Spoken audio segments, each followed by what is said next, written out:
When you stop and think about it, everything we know, everything we build on, it all comes from what people learned and shared before us. Absolutely. This whole idea of knowledge transfer, passing things down, it's basically the engine driving human progress, isn't it? It really is. It's not just about remembering facts.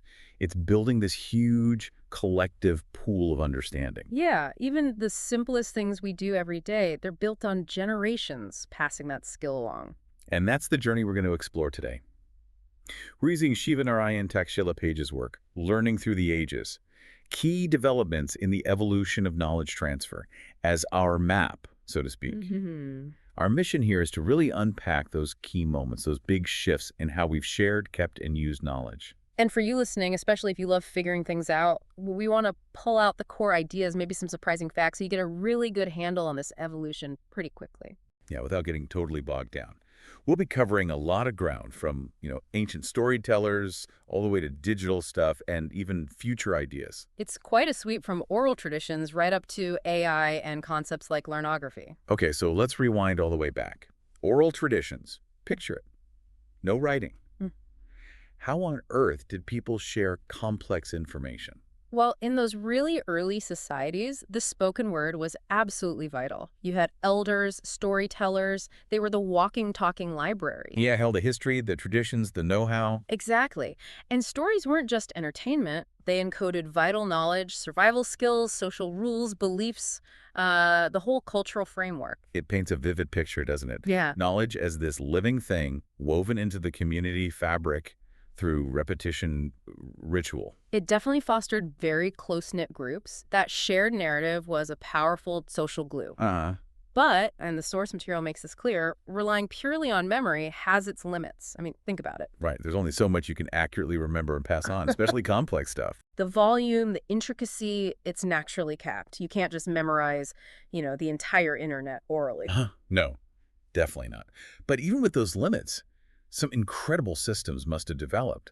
The text mentions the Vedas in Sanatan civilization. That's a huge example, right? Oh, it's a monumental example. What's staggering about the Vedic tradition is just how long it was kept alive purely through oral transmission. We're talking maybe thousands of years. Wow. This massive body of knowledge hymns, complex rituals, deep philosophy, even things like medicine and social structure, all passed meticulously, teacher to student, word for word. And the four main Vedas, Rig Veda, Samaveda, Yajurveda, Atharva Veda, they cover such different ground, all in early Sanskrit too, which isn't exactly simple. No, the language itself, its grammar, had to be preserved perfectly through recitation, and there was this belief, aparya, that the Vedas weren't human-made but divinely revealed. Which would add even more pressure to get it exactly right. Immense pressure. It shows this incredible reverence for the knowledge itself and the discipline needed to keep it pure across generations. Okay, so from these carefully guarded spoken words, we take a huge leap forward. Writing. That feels like a real turning point. How did putting marks on surfaces change the game? Fundamentally, it just completely altered how knowledge could be kept and shared. Suddenly, it wasn't all down to human memory, which can be, fallible. Right. You had ancient civilizations, Sanatans, Sumerians, Egyptians, the Chinese, all developing scripts. They could physically record laws, trade deals, religious texts, scientific observations. And the materials. The text mentions clay tablets. Imagine how long those could last. Super durable. Then metal plates, plant leaves like bhuchpatra, papyrus, even silk. Each material kind of shapes what you can do with writing. Exactly right. And these written records offered a kind of precision and endurance that speech just couldn't match, less susceptible to errors creeping in over time. And this really laid the foundation for bigger things, more complex governments, formal scholarship, structured education beyond just immediate circles. So knowledge becomes physically storable, more permanent. But getting those written copies around was still slow and expensive, I imagine. Oh, very much so. Creating manuscripts was laborious. That's why the next big bang, the printing revolution, was so transformative. Johannes Gutenberg, mid-15th century movable type. That's the one everyone knows. And for good reason. It allowed for the mass production of books. Suddenly, making copies wasn't this incredibly time-consuming, costly affair. Costs dropped dramatically. You can almost feel the shift. Books suddenly becoming accessible beyond just the super wealthy or the church. The Gutenberg Bible is like the symbol of that change. It is. But the real impact was the ripple effect. More books, cheaper books, meant ideas could spread like wildfire. Right. This availability of text directly fueled huge movements: the Renaissance, the Reformation, the Scientific Revolution. New ideas could be shared, debated, built upon far more rapidly than ever before. It's like knowledge got democratized, at least to an extent. But just having books doesn't mean everyone can read them. What about mass literacy? Well, that really comes into focus with the next major shift, the Industrial Revolution. Yeah. Suddenly, you needed a workforce that could handle more complex tasks, read instructions, do basic math. To run the factories, manage the new systems. Exactly. And that necessity spurred the creation of public education systems.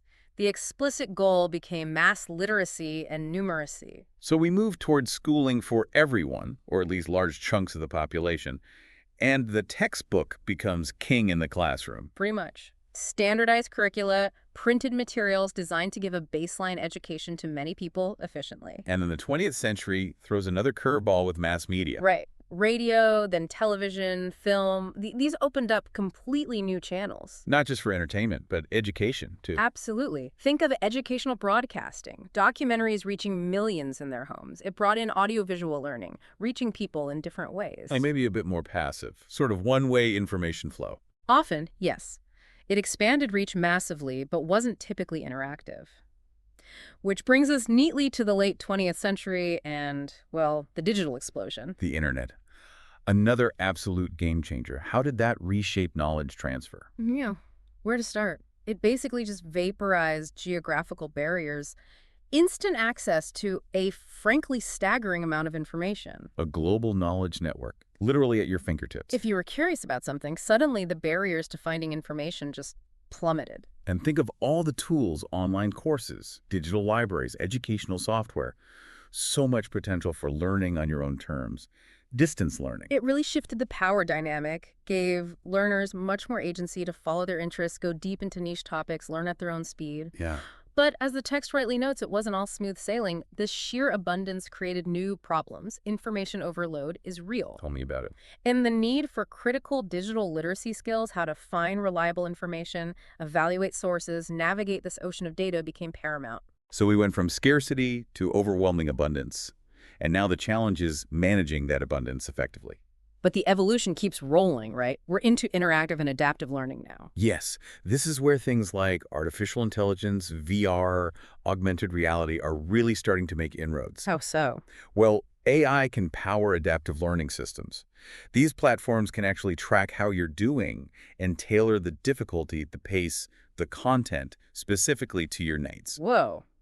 Truly personalized learning then. On a scale never possible before. Yeah. And then you have VR and AR offering these incredibly immersive experiences. Like stepping inside the lesson. Exactly. Imagine learning anatomy by doing a virtual dissection or walking through ancient Rome in VR. It makes learning active, hands-on, which we know boosts engagement and helps things stick.